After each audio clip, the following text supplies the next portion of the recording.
On April 5, 1909, the Arizona Gazette reported an archaeological discovery that should have transformed the history of North America. A lone explorer named G.E. Kinkaid had supposedly entered a vast underground complex high above the Colorado River, where he found copper weapons, inscribed tablets, pottery, and a seated figure compared with the Buddha. The Smithsonian Institution, the newspaper claimed, was already investigating. Then the discovery vanished. No authenticated photograph showed the entrance. No excavation plan mapped the chambers. No translated tablet, copper object, or statue entered a verified collection. The explorer, the professor said to be directing the work, and the institutional expedition all disappeared from the historical records surrounding the cave. The newspaper is real. The article is real. The expedition left no trace. That contradiction is the true beginning of the mystery. The Gazette did not present the cave as folklore or distant rumor.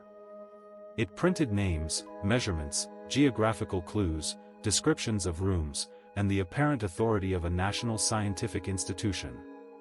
Its report read like the opening announcement of an investigation whose evidence would soon be made public. If even part of the account was accurate, the consequences would have been enormous. The underground structure appeared to have been shaped by human hands. Its reported contents were compared with cultures far beyond North America. Egyptian forms, Asian influences, and unfamiliar writing seemed to exist together inside a hidden complex in the Grand Canyon. But these comparisons came from a newspaper description, not from artifacts examined by independent specialists. A statue that resembled the Buddha was not necessarily Buddhist. Symbols that looked like writing were not proof of a known script. Copper tools and pottery could reveal little without their archaeological context, age, and method of recovery. The article nevertheless arranged these details so that each extraordinary claim appeared to support the next. Artificial passages suggested deliberate construction. The tablets suggested writing. The seated figure suggested Asia. Other objects suggested Egypt. Together, they seemed to point toward ancient contact across oceans, and toward a forgotten chapter of American history. Yet every piece of physical evidence remained inside the story describing it. The Gazette identified the discoverer as G.E. Kinkaid, a traveler moving along the Colorado River. According to the report, he noticed an opening high in the canyon wall, climbed toward it, and entered a passage whose shape appeared too regular to be entirely natural. Farther inside, the passage opened into a large central chamber. Corridors extended from it into numerous rooms, some containing objects and others leading toward areas not fully explored. This was not described as a small shelter. It was presented as a planned underground complex that would have required tools, light, organization, and extensive labor. Even if every cultural interpretation proved mistaken, the structure itself should have demanded immediate archaeological attention. The story gained greater authority when the Gazette connected the site with the Smithsonian Institution. A man identified as Professor S. Jordan was said to be directing a larger investigation. The implication was clear: Kinkaid's account would not remain an unsupported adventure. Professionals were supposedly inside the canyon, examining the chambers and preparing to determine what the objects really were. That promise made the report unusually persuasive. A mistaken identification could have been corrected. The tablets might have proved unreadable, the statue might have belonged to no Asian tradition, and the supposed Egyptian forms might have turned out to be something entirely different. None of that would have erased the cave. A vast human-made complex containing unusual artifacts would still have produced photographs, field notes, witnesses, catalogs, maps, and scientific disagreement. Instead, nothing verifiable followed. The silence is especially strange because the setting itself was plausible. The Grand Canyon contains immense cliffs, remote ledges, hidden recesses, and genuine archaeological sites. From the river, changing light and misleading distances can conceal openings far above the water. A difficult entrance might remain unnoticed for years, and dry interior chambers could preserve material for long periods. The cave itself was plausible. The interpretation was extraordinary. The central question, then, is not simply whether an unknown opening could exist somewhere in the canyon. It is how a report so detailed, so consequential, and apparently connected with an established institution could leave behind no authenticated object, no confirmed participant, and no reliable path back to the site.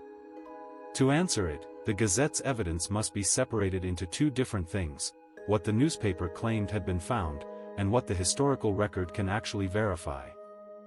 The first is elaborate. The second begins and nearly ends with the article itself. That distance between description and evidence is what has kept the story alive. Every missing photograph can be imagined as concealed. Every absent artifact can be treated as lost. Every inaccessible cliff can become the possible location. The lack of proof does not destroy the legend. For some readers, it makes the legend stronger. But an absence can support many explanations. Records may have been lost. A smaller discovery may have been exaggerated. A real cave may have been misunderstood. Or the entire archaeological drama may have existed only as a carefully constructed newspaper story. Before any of those possibilities can be judged, the journey described in 1909 must be followed on its own terms, from the Colorado River, up the canyon wall, and into the chambers the Gazette claimed were waiting in darkness. The account placed Kinkaid on the Colorado River, traveling alone beneath one of the most difficult landscapes in North America. Around him rose immense cliffs, terraces, broken slopes, narrow ravines, and shadowed openings suspended above the water. Sunlight moved slowly across the stone. Pale surfaces became dark by evening, and distances that appeared small from below could conceal hundreds of feet of dangerous ground. In such a place, the idea of an overlooked cave did not seem impossible. The Gazette claimed that Kinkaid noticed an unusual opening high in the canyon wall. It was not beside the river, where a traveler could easily reach it. The entrance stood far above the water, separated from the riverbank by a difficult climb across steep rock and loose stone. From below, its shape appeared unusually regular. Once Kinkaid had climbed toward it, the article said, that impression became stronger. The entrance showed signs that the rock had been worked, leading into a passage whose walls and dimensions seemed too even to be entirely natural. Beyond the opening, daylight would have faded quickly. The river might still have been heard outside, its movement rising faintly through the canyon. Farther in, the air would have grown dry and still as the last reflected light disappeared into darkness. There is no surviving notebook confirming what Kinkaid measured, no authenticated interior photograph, and no known independent observer who entered beside him. Everything that follows comes from the Gazette account alone. The article claimed that the passage continued deep into the cliff before opening into a large central chamber. Corridors extended from this space and connected numerous rooms. The arrangement seemed ordered, as though different sections of the underground structure had served different purposes. Some chambers reportedly contained objects. Others appeared empty. Additional passages led toward areas Kinkaid was said not to have fully explored. If the description was accurate, this was far more than a shelter. It was a large underground complex that would have required planning, tools, light, and extensive labor. Even without the objects inside, such a structure would have represented an extraordinary discovery. Then the article turned to the artifacts. Copper objects were said to have been found in several rooms. Some were described as tools, while others were interpreted as weapons. Pottery appeared beside tablets and carved objects marked with symbols Kinkaid reportedly could not read. The Gazette treated those markings as evidence of writing, but it provided no clear copy that could later be studied. The inscriptions survived only as descriptions of objects that no independent specialist was able to examine. The collection did not appear to belong to one recognizable tradition. Some details were presented as Egyptian. Others were described in the broad language of the period as Oriental, connecting them loosely with cultures spread across Asia. The mixture was one of the account's quietest problems. The chambers seemed to contain forms associated with several distant civilizations, joined mainly by their power to appear ancient and mysterious. The most memorable object was a seated statue. The newspaper said it resembled the Buddha. It did not establish that the figure was Buddhist, identify its age, or connect it securely with any artistic tradition. Its posture simply added an Asian element to a collection already being compared with Egypt. Resemblance, however, is not archaeological proof. An unfamiliar figure may look similar to one from another culture without sharing its origin. Symbols may resemble writing without belonging to a known script. Yet the article turned visual comparisons into an implication of contact with the old world. Its logic was seductive. If the passages were artificial, if the tablets carried writing, if the copper objects were genuine, and if the statue truly resembled an Asian religious figure, then perhaps the canyon preserved evidence of a forgotten voyage or migration. Each claim appeared to strengthen the next. But none could be tested without the objects themselves. The report also described a darker section of the complex associated with the dead. This area was said to have been avoided or left incompletely explored, suggesting that more chambers continued beyond those already entered. Here the limitations of the account became difficult to ignore. It described an extensive interior, numerous rooms, and several categories of artifacts, yet it did not provide the field methods, plans, photographs, or independent observations needed to reconstruct a reliable survey. Even so, the story did not end with one man's account. The discovery was said to have reached the Smithsonian Institution. At that moment, an extraordinary report from the canyon appeared to gain official weight. The Gazette identified Professor S. Jordan as the person connected with the investigation and implied that professional examination was already underway. The cave was no longer merely a place Kinkaid claimed to have entered. It had supposedly become the subject of an organized expedition whose findings would soon be documented. The newspaper even suggested that the discovery might force scholars to reconsider the ancient history of North America. That possibility carried unusual power in 1909. Archaeological expeditions attracted enormous public attention, and discoveries from ancient Egypt fascinated newspaper readers. Joining Egypt to the Grand Canyon brought together two landscapes already surrounded by wonder, distance, and mystery. The Gazette made that connection through apparently physical evidence: a seated statue, copper objects, inscribed tablets, and a planned underground structure. The details created the appearance of proof while remaining just beyond the reader's reach. The setting made the entrance believable, but not its interpretation.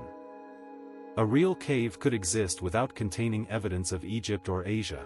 Only authenticated artifacts recovered from a documented archaeological context could establish such a connection.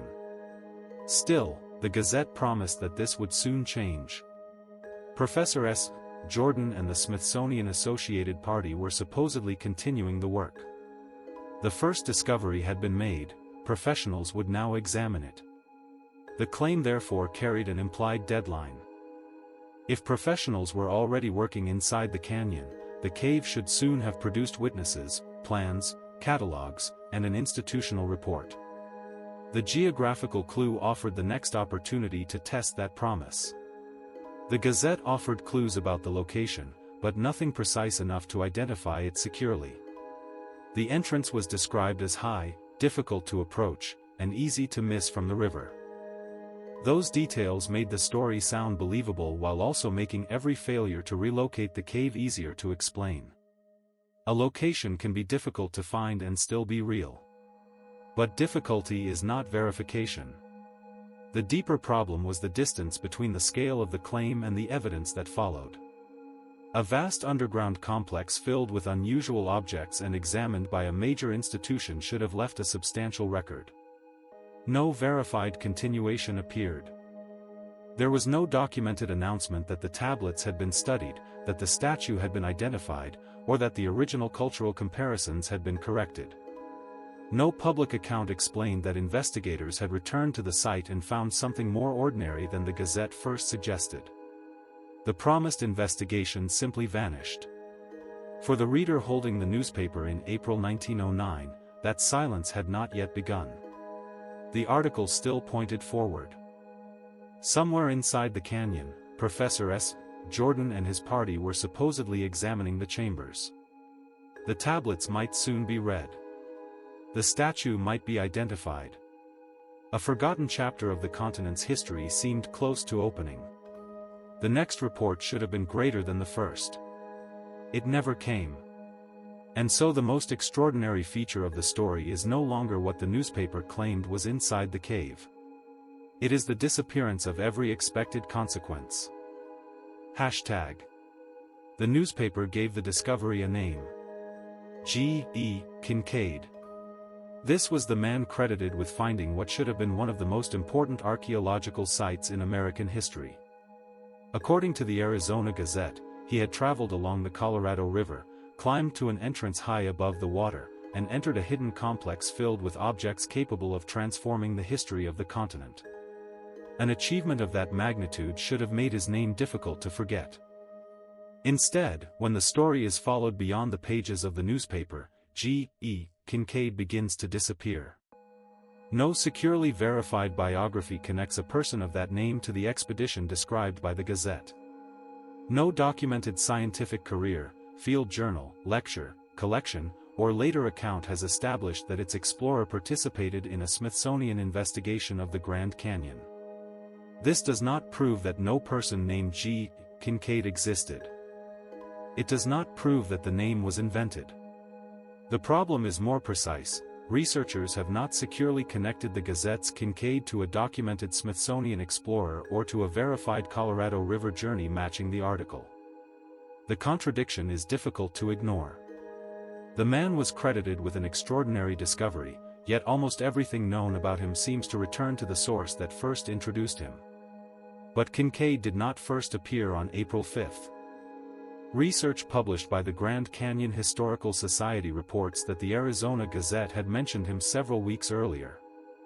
On March 12, 1909, the newspaper printed a short item describing his arrival in Yuma.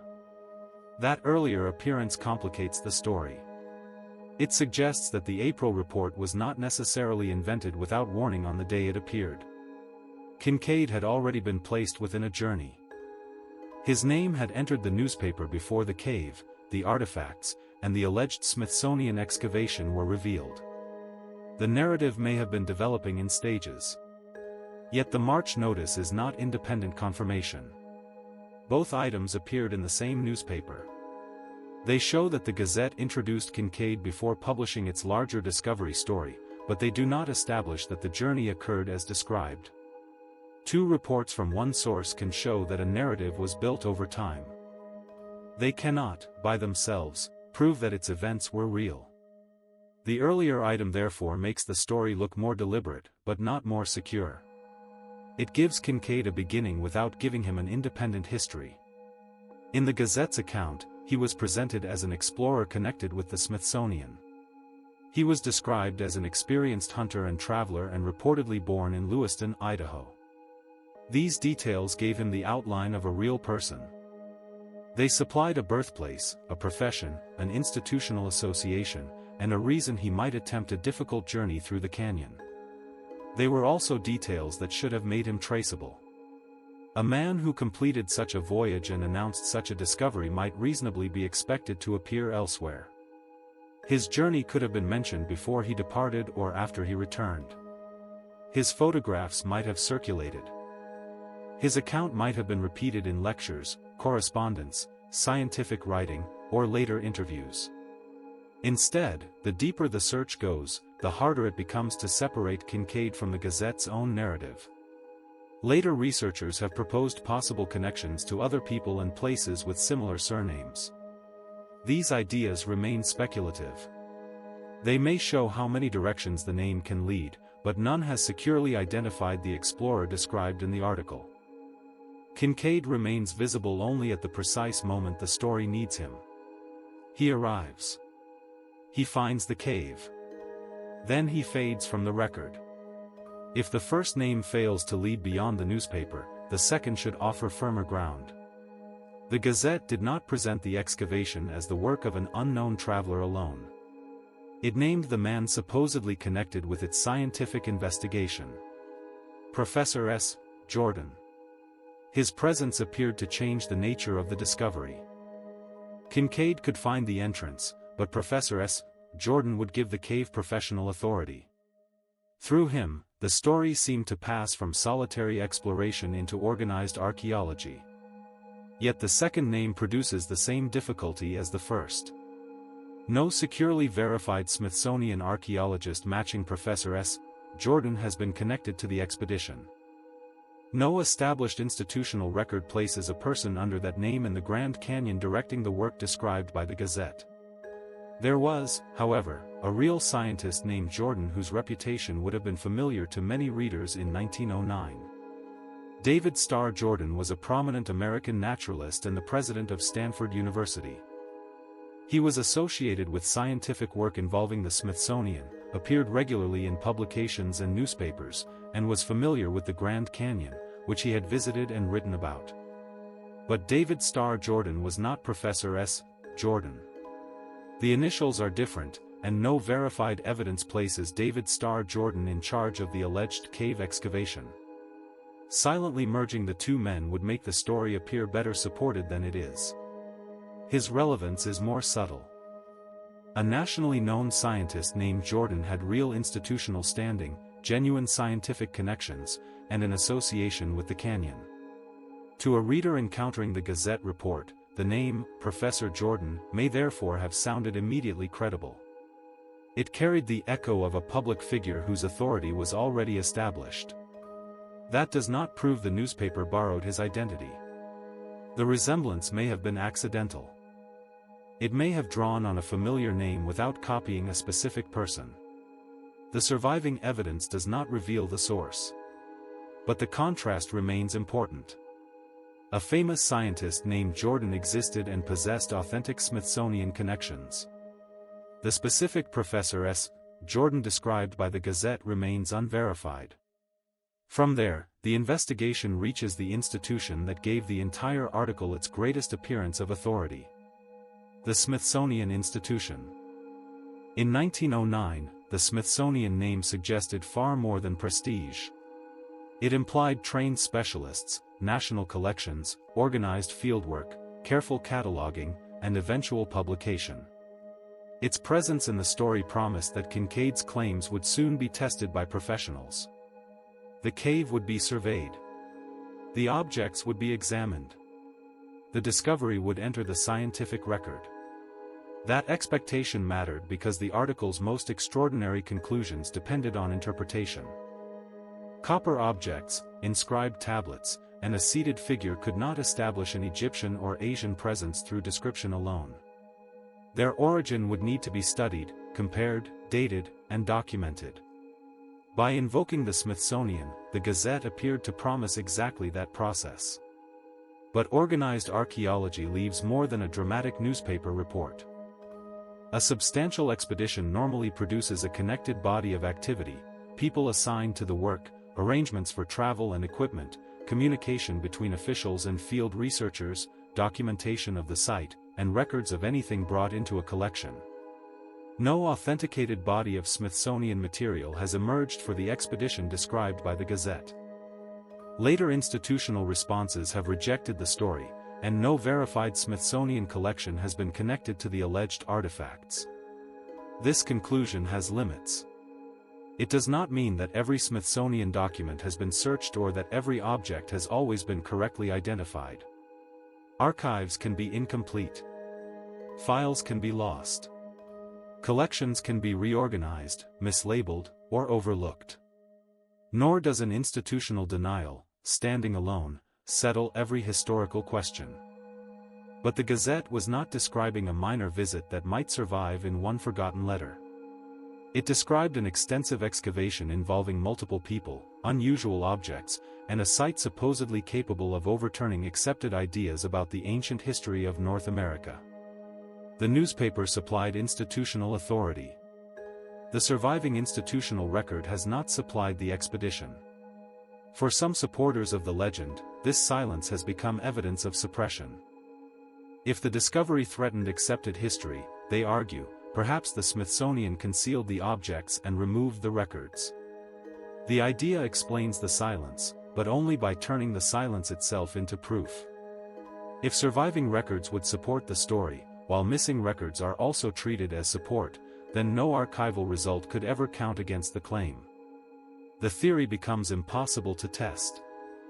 Institutions can lose material, make mistakes, or restrict access to sensitive archaeological locations. A missing document would not be extraordinary. But this story requires far more than one missing document.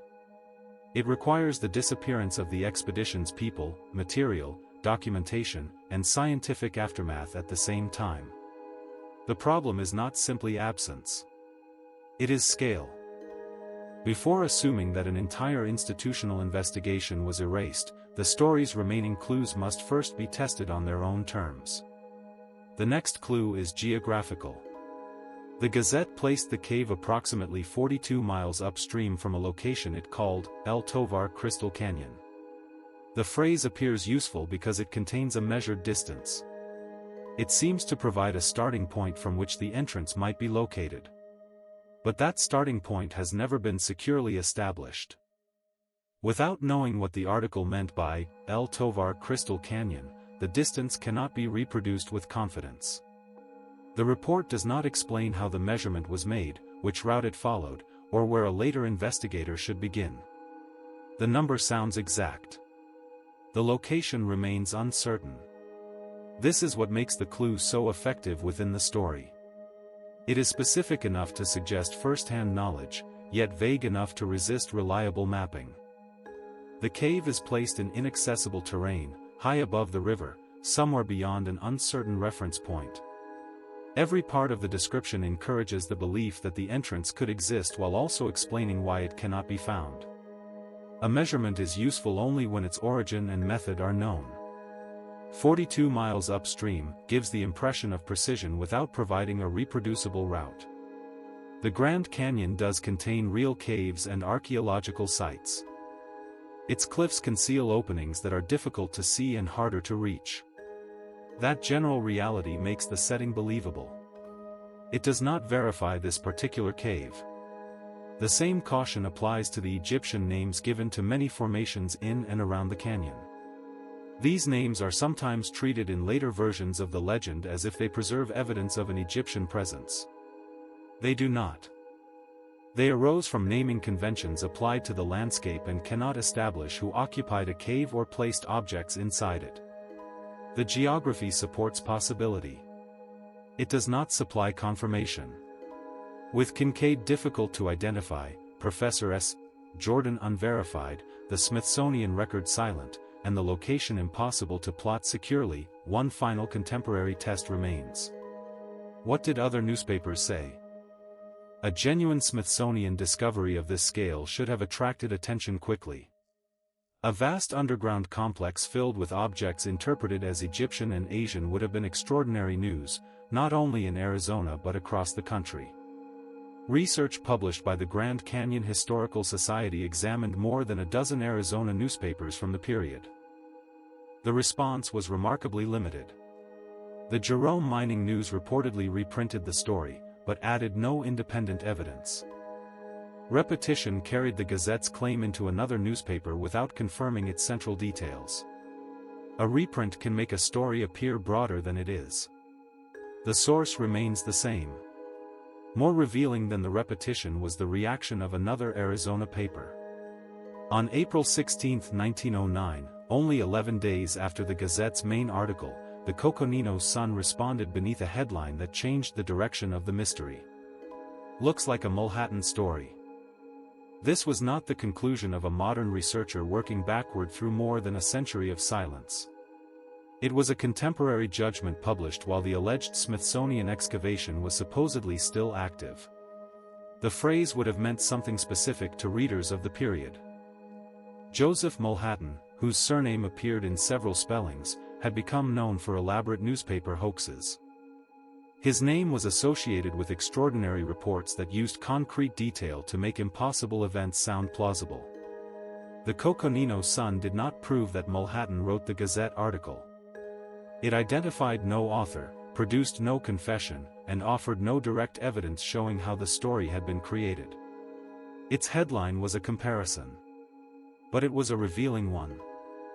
Another Arizona newspaper looked at the impossible cave, the inaccessible entrance, the ancient remains, the institutional authority, and the abundance of convincing detail, and recognized a familiar style. The significance lies less in identifying a writer than in showing how the report was received at the time. At least one contemporary editor did not treat the Gazette article as the opening announcement of an archaeological revolution. It looked like a story designed to resemble one. That possibility belonged to the newspaper culture of 1909, when serious reporting could appear beside publicity, frontier legend, entertainment, and sensational material. Not every newspaper was dishonest, and not every extraordinary report was invented. But detail alone was not proof. Names, measurements, scientific language, and promised follow-up could make a genuine report more precise, or make fiction more convincing. By the end of the archival trail, each line of inquiry had changed the mystery without resolving it. Kinkaid's name led back to the newspaper that introduced him. Professor S. Jordan could not be connected to the excavation, though another famous Jordan may have made the name sound credible. The Smithsonian supplied authority within the article but no authenticated expedition record outside it. The distance upstream appeared precise but could not be securely mapped. Other newspapers offered little independent support. Then came the Coconino Sun. Only 11 days after the main story appeared, it recognized not a scientific breakthrough, but the outline of a newspaper hoax. That judgment does not reveal who wrote the Gazette report. It does not establish that Joseph Mulhattan personally created it. The article could have been an imitation of his method, an anonymous piece of entertainment, or a distorted account built around something smaller and less extraordinary. Those possibilities remain open. But the investigation has now crossed an important boundary. It began by searching for an explorer, a professor, an institution, and a cave. Instead, it found a pattern of storytelling that a contemporary newspaper believed it already knew. The expedition could not be found in the archive. Its possible ancestor could be found in the history of American hoaxes. Hashtag. Looks like a Mulhattan story. The headline appeared in the Coconino Sun on April 16, 1909, only 11 days after the Arizona Gazette announced its extraordinary discovery in the Grand Canyon. That timing matters. Modern doubts emerged after the legend had accumulated claims of sealed caves, hidden artifacts, restricted lands, and institutional suppression. But the Coconino Sun was reacting while the alleged Smithsonian expedition was supposedly still underway. An Arizona newspaper looked at the report almost immediately and recognized a familiar kind of story. The headline did not prove who wrote the Gazette article. It revealed no confession and established no direct link to a known hoaxer. But it raised a disturbing possibility. The cave may not have disappeared after its discovery. It may have existed from the beginning as a story designed to survive disbelief. Joseph Mulhattan was nationally known for sensational newspaper tales that placed extraordinary events inside convincing settings. The method associated with such reports was simple, but powerful. Begin with a real location. Move the discovery somewhere remote or difficult to inspect. Add ancient remains, impossible objects, or a hidden chamber. Then surround the claim with measurements, practical details, respectable witnesses, and the promise that experts will soon confirm everything. The result is not an obvious fantasy. It is a story balanced carefully between possibility and proof.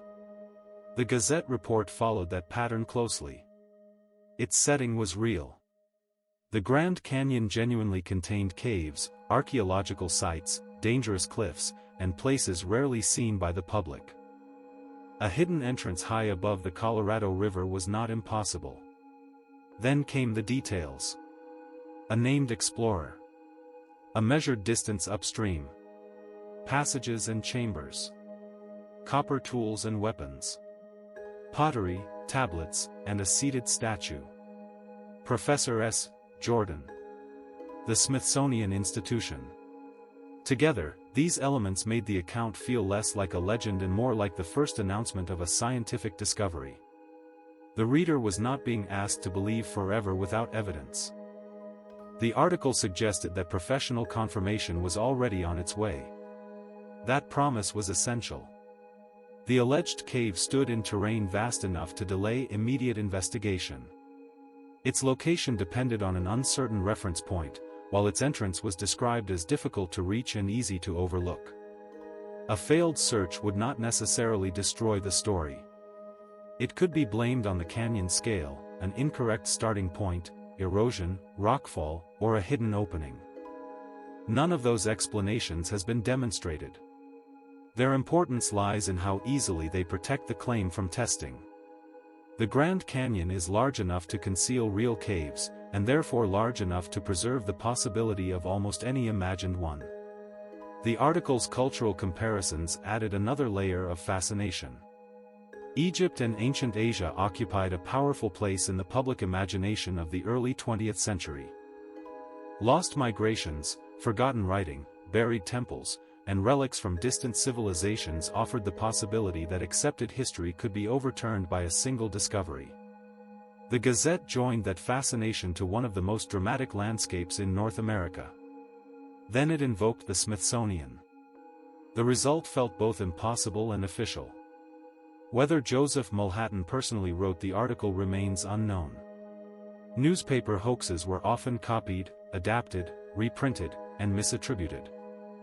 A successful formula could move from one writer to another without leaving a direct trail. The Gazette story may have been Mulhattan's work. It may have imitated stories associated with him. Or it may have emerged independently from the same journalistic tradition. The surviving evidence cannot decide among those possibilities. What matters is that the Coconino Sun recognized the resemblance in April 1909. The comparison was not invented by modern researchers searching for an explanation. It came from the same newspaper culture that produced the original report. Yet the cave story did not remain continuously famous. For a time, it largely disappeared. There was no unbroken national debate beginning in 1909 and no continuous search led by archaeologists convinced that the Gazette had revealed a lost civilization. The article survived quietly until later writers brought it back into circulation. As it returned, repetition began to change the nature of the evidence. The story entered books, magazines, tourism lore, alternative history discussions, radio, television, documentaries, and eventually the internet. A person encountering it decades later might find the same claim in several places and assume that many sources independently supported it. But later accounts often led back, directly or indirectly, to the same newspaper article. Many repetitions are not the same as many independent witnesses. This is how legends acquire weight. A later writer cites an earlier retelling. Another repeats the most dramatic details without preserving the original uncertainty. Over time, the growing number of references creates the appearance of a broad historical record even when the trail continues to end at one source. The details also become firmer with repetition. An object said to resemble something Egyptian becomes an Egyptian artifact. A seated figure compared with the Buddha becomes a Buddhist statue. A claimed Smithsonian connection becomes an established federal excavation. An uncertain location becomes a known cave hidden behind official restrictions. Possibility hardens into fact. The landscape itself helped that process. Several Grand Canyon formations carry names drawn from Egyptian mythology and religion, including Isis Temple, Osiris Temple, and Horus Temple. On a modern map, those names can make the Gazette story seem uncannily accurate. But the evidence is being read backward. The formations received classical, mythological, and religious names through historical naming conventions. The names reflect how later explorers and mapmakers imagined the landscape. They are not archaeological discoveries and do not show that ancient Egyptians entered the canyon. A formation called Isis Temple tells us what someone named the rock. It does not tell us who lived there. Restricted caves and protected archaeological locations have created a similar illusion. When access is limited, secrecy can seem like confirmation.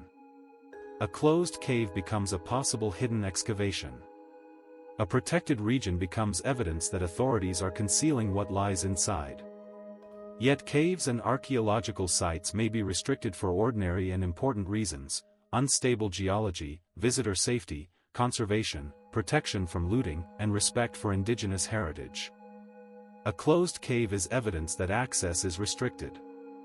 It is not evidence that Egyptian artifacts were found inside it. Restrictions strengthen legends because they leave room for imagination. But they cannot identify what a protected place contains or connect it to the Gazette report. Still, a complete fabrication is not the only alternative to a suppressed discovery.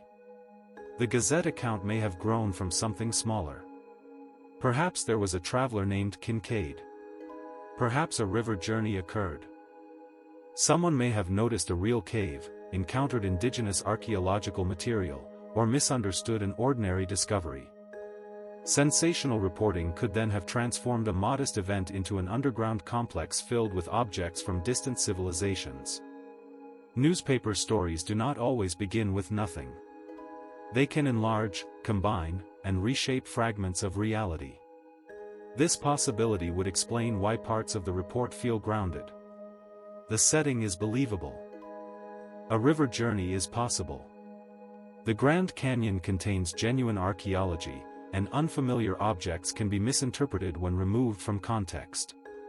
But no independently verified event has been securely connected to the Gazette narrative.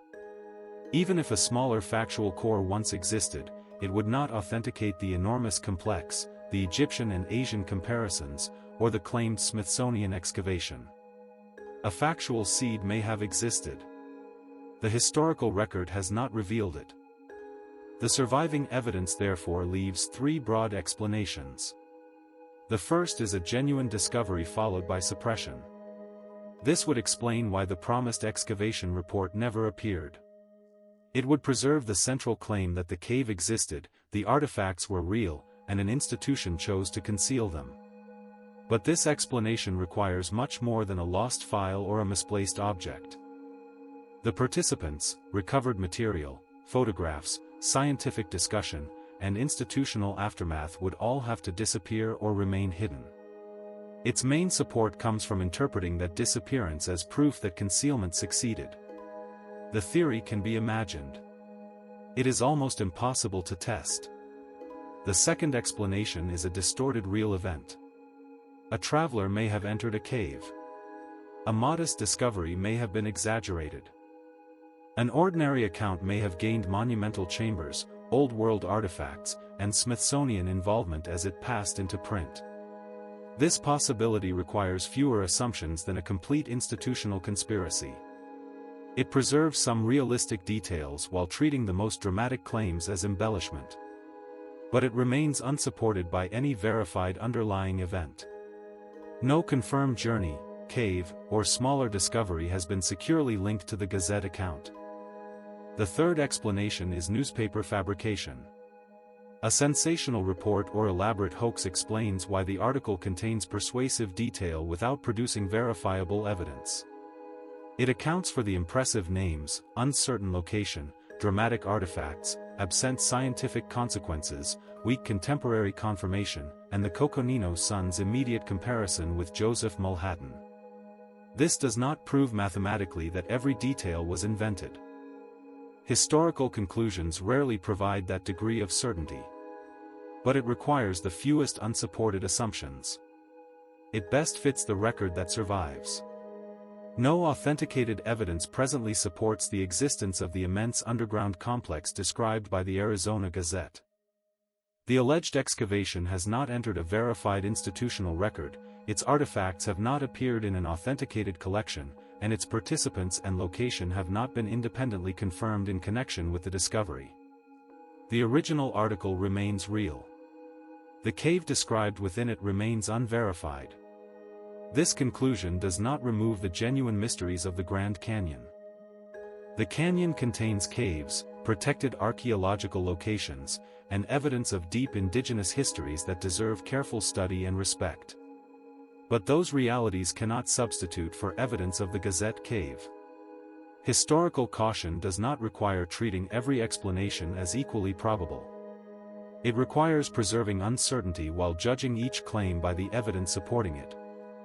Here, the balance points away from a suppressed archaeological revolution and toward an exceptionally successful newspaper story. Return to April 1909. A reader unfolds the Arizona Gazette and finds everything a great mystery requires: a lone explorer, an inaccessible opening, chambers filled with impossible objects, a prestigious institution, and the promise that history is about to change.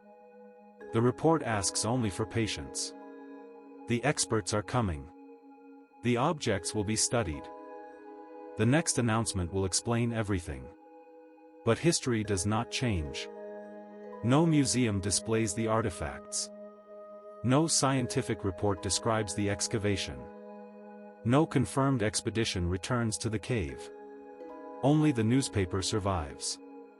And perhaps that has always been the most important artifact in this mystery: not a tablet, a statue, a copper weapon, or a chamber hidden above the river, but the article itself and the century of belief it created. The cave may not have vanished into the Grand Canyon. It may never have existed beyond the printed page.